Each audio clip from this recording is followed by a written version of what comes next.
I stood frozen in the hallway, my grocery bag slipping from my fingers. Oranges rolled across the marble floor, but I couldn't move.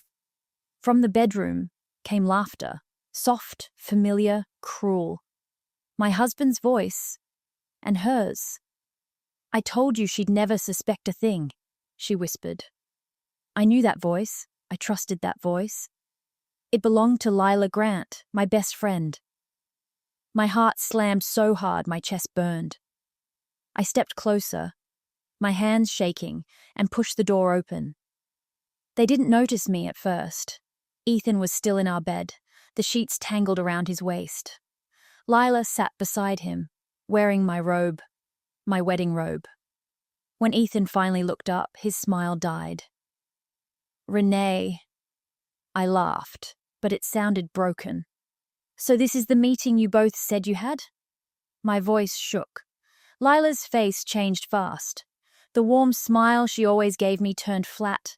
"It's not what it looks like," she snapped. I felt something tear inside me. 5 years of marriage, 10 years of friendship, all crushed in one breath. Ethan stood up, reaching for me. I stepped back. In that moment, I didn't cry, I didn't scream. I just stared at their smiling faces and understood something clearly. They thought I was weak. They were wrong. I walked out without another word. My legs felt numb, but I kept moving. Outside, the cold air slapped my face, and only then did my tears fall. I sat in my car, gripping the steering wheel, until my knuckles turned white. My phone buzzed. Lila. I let it ring. Then Ethan. I turned the phone face down. That night, I slept in my sister Naomi's guest room. I told her everything, my voice cracking as I spoke. She hugged me tight. "You don't have to decide anything tonight," she whispered. But inside, something was already deciding. The next morning, Ethan showed up with red eyes and rehearsed regret. "It was a mistake," he said softly. "It meant nothing." I looked at him and realized how calm I felt. "It meant something," I replied. "You just didn't think I'd ever find out." He flinched. Later that day, Lila sent a long message. She blamed loneliness. She blamed wine. She even blamed me for being too busy. I read it twice. Then I smiled. They thought this was about forgiveness or divorce. They thought I would fall apart. Instead, I began to watch. I listened.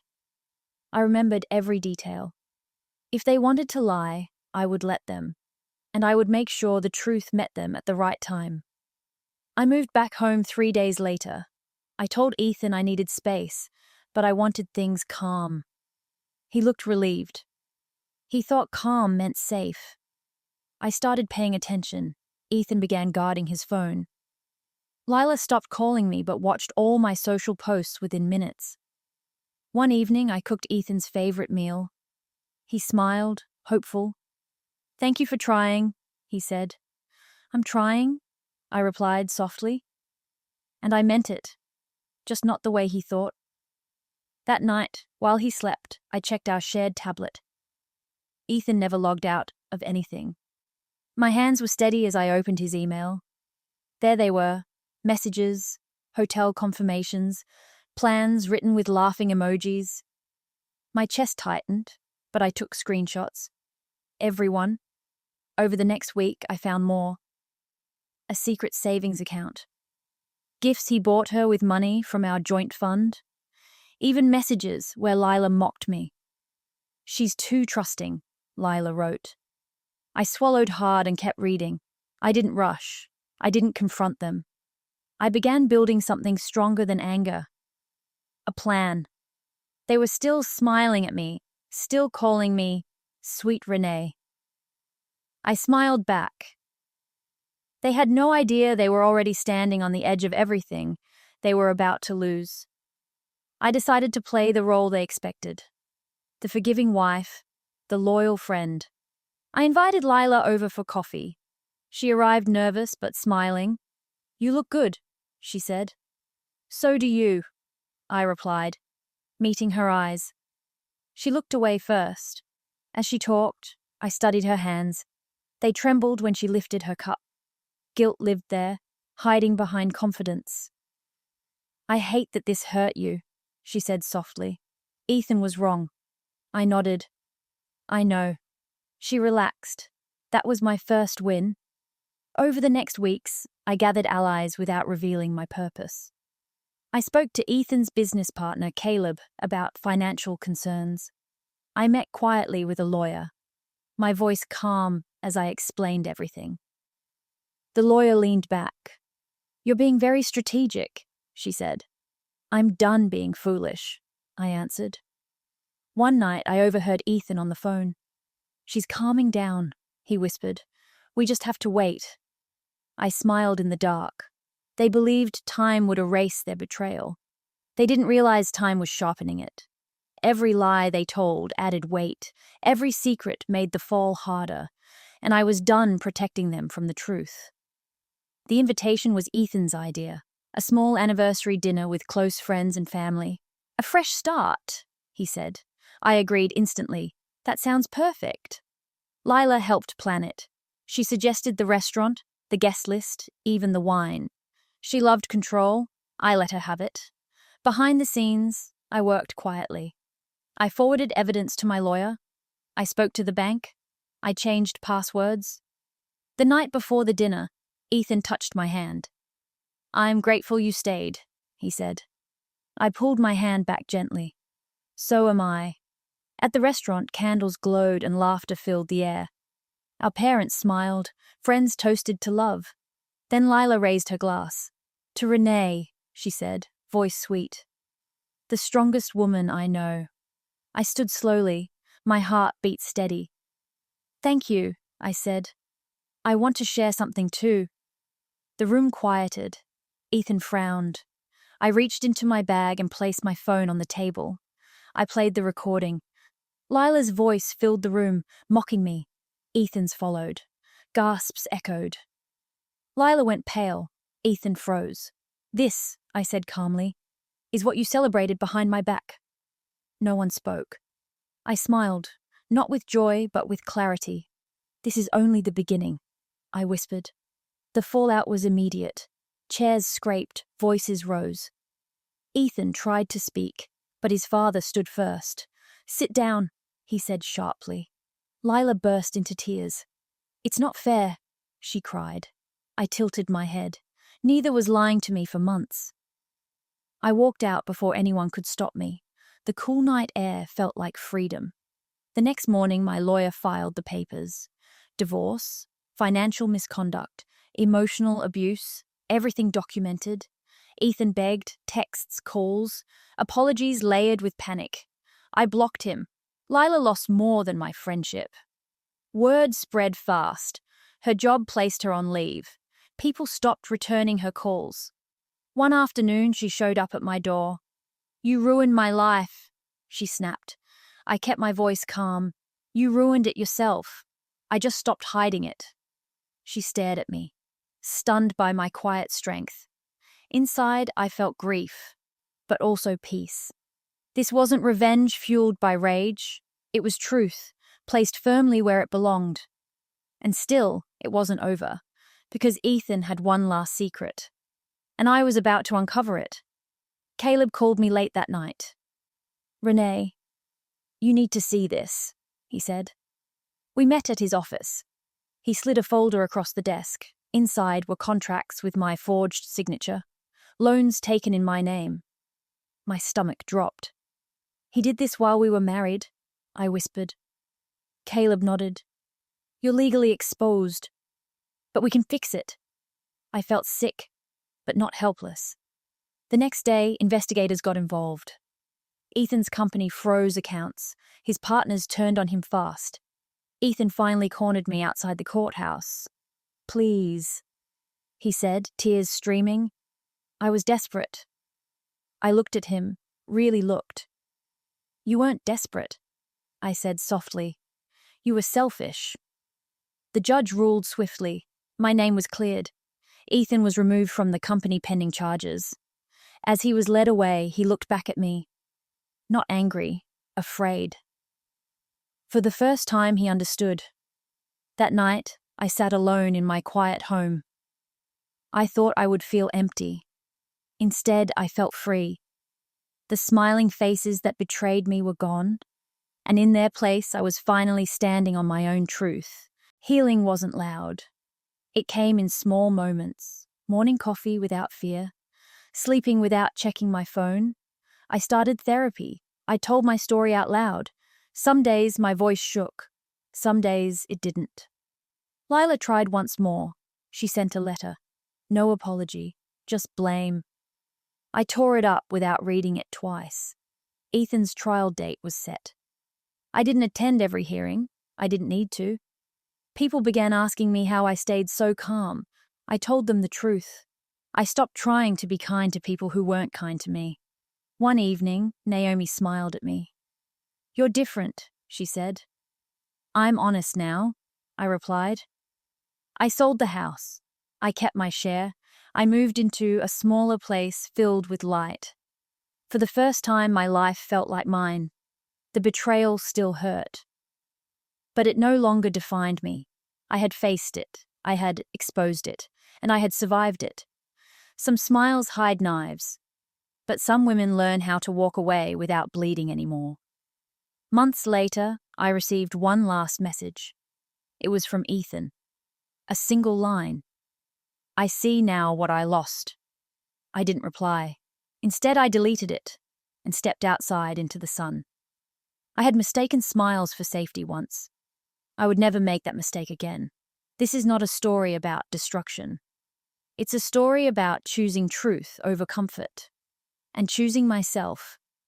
I thought the storm was over, but life had another wave waiting. 2 weeks after Ethan's arrest, I received a notice in the mail, a civil suit. Lila was suing me for defamation and emotional distress. I laughed out loud, then stopped. My hands shook. She was serious. At my lawyer's office, I read the papers slowly. Lila claimed I destroyed her reputation on purpose. My lawyer leaned forward. "She's scared," she said. "This is a weak move."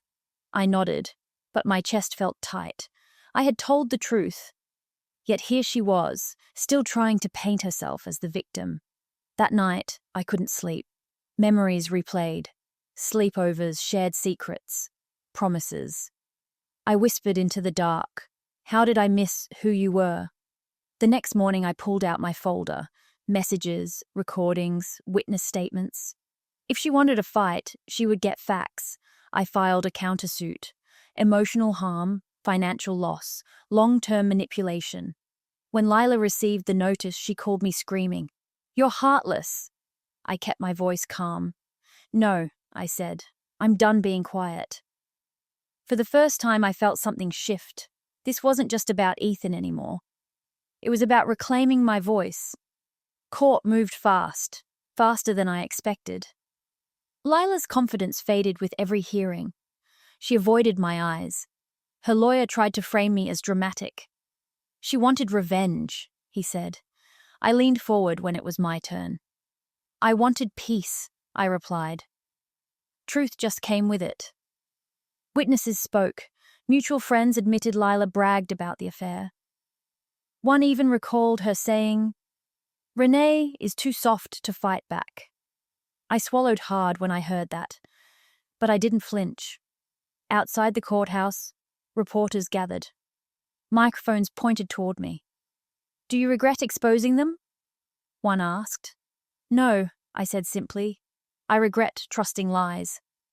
That clip spread online. Messages poured in. Women sharing similar stories. Betrayals hidden behind smiles. Lila's job officially terminated her contract. Sponsors dropped her. She cornered me in the hallway once, eyes wild. "You planned this," she hissed. I met her stare. "You planned it first," I said quietly. That night, I sat alone and cried for the girl I used to be. The one who trusted too easily. Then I wiped my face. She was gone now. And in her place stood someone stronger, steadier, and no longer afraid to be seen. Ethan pleaded guilty. The courtroom was silent when the verdict was read. I didn't feel joy. I felt closure. He tried to look at me as he was led away. I kept my eyes forward. Some chapters don't need rereading. Weeks later, the judge ruled on our divorce settlement. I kept my assets. The stolen funds were returned. My name was fully cleared. Outside, Naomi hugged me. "You won?" she whispered. I shook my head. I survived. I started speaking at small events.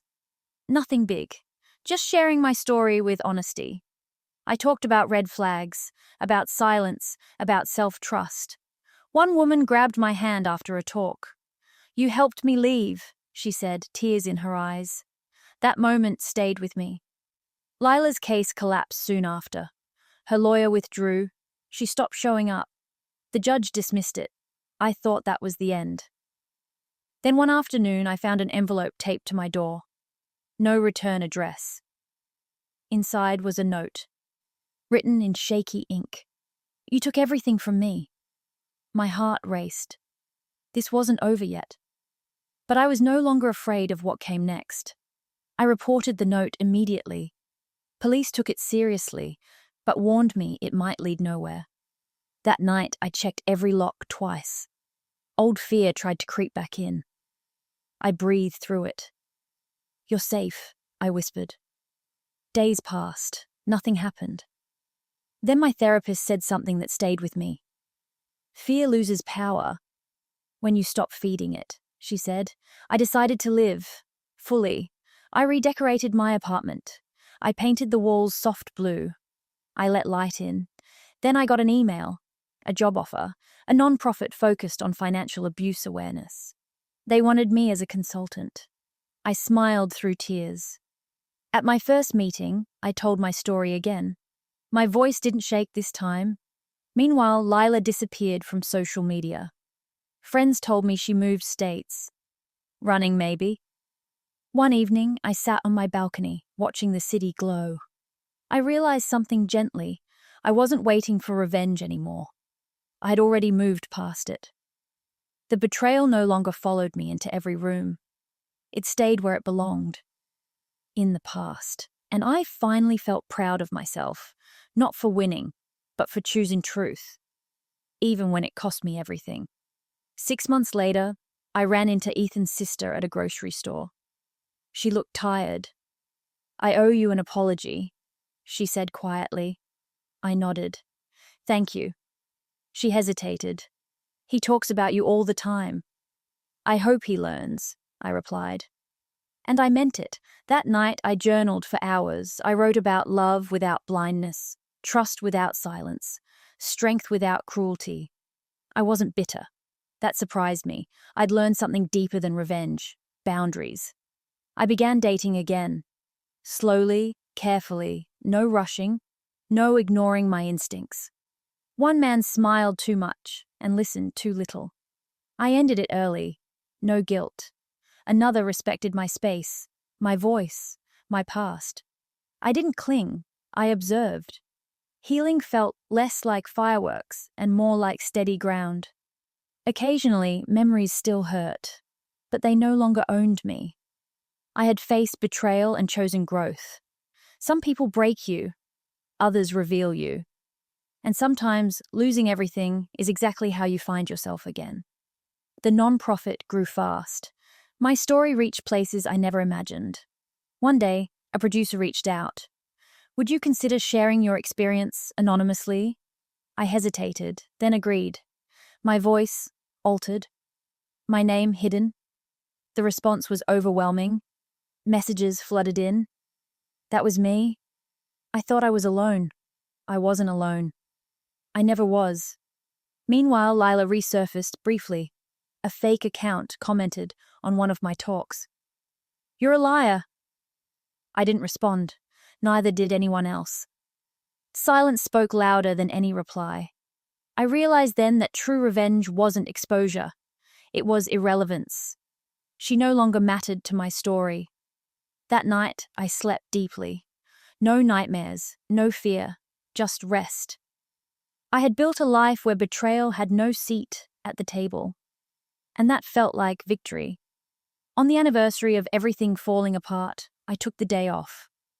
I went to the ocean alone, I let the waves touch my feet. I whispered, "You survived," to my reflection in the water. I thought about the woman from that hallway, frozen, shocked, silent. I wished I could tell her, "Hold on." Back home, I burned old letters. Not in anger, in release. I kept one thing, my wedding ring.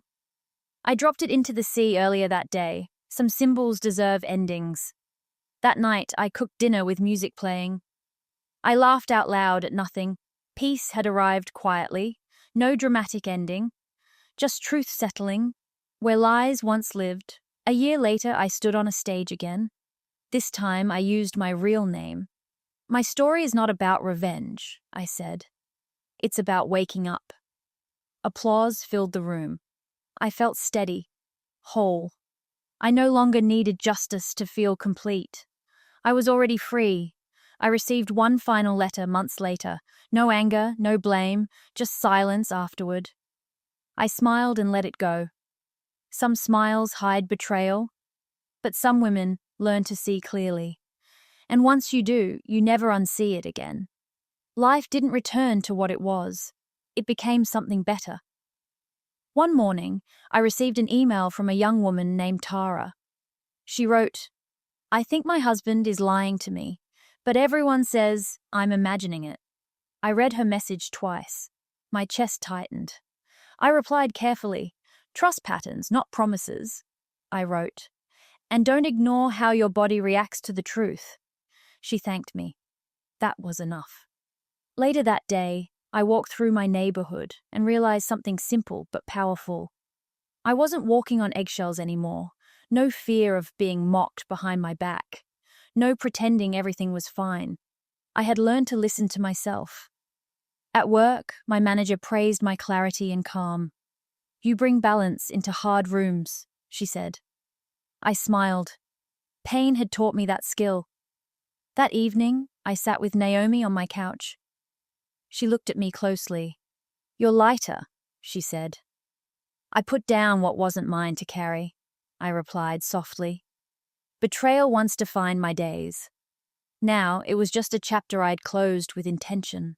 I ran into Lila's name unexpectedly. A mutual acquaintance mentioned it casually. "She's struggling," they said. I felt nothing, no joy, no anger, just distance. That surprised me.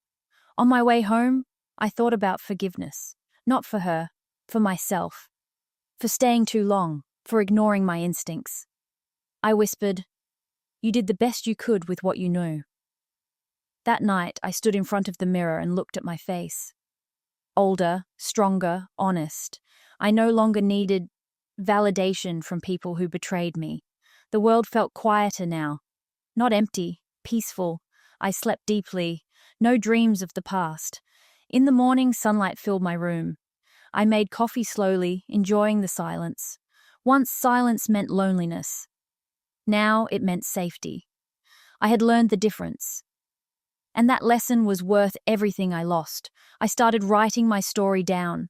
Not for court, not for proof, for release. Some pages made me cry.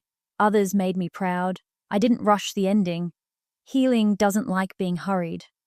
One afternoon, I met the man I'd been seeing at a park. He listened when I spoke. He never rushed my trust. When I told him my past, he didn't flinch. He just said, "Thank you for telling me." That mattered. I realized love should feel safe, not confusing. As the sun set, I thought about how far I had come. From shock, to silence, to strength.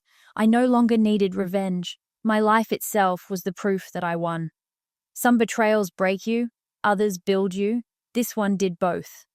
On the second anniversary of that hallway moment, I stood in my kitchen and smiled. I wasn't angry. I wasn't sad. I was grateful. Grateful that lies came to light. Grateful that masks fell. Grateful that I chose myself. I sent one last message, to no one but me. I trust you now. That night, I closed my journal and placed it on a shelf. Finished, not forgotten, finished. I stepped outside and breathed in the night air. The past no longer followed me. It stayed behind, exactly where it belonged. The smiling face I mistook for friendship taught me something powerful. Not everyone who laughs with you loves you. Not everyone who shares your secrets protects them. But betrayal does not get the final word. I do. I learned to choose truth over comfort, peace over pretense, self-respect over silence. And that choice changed everything. This is not a story about revenge fueled by hate. It's about a woman who stood still long enough to see clearly, then walked away without looking back. Some endings are loud, mine was quiet, and it was strong.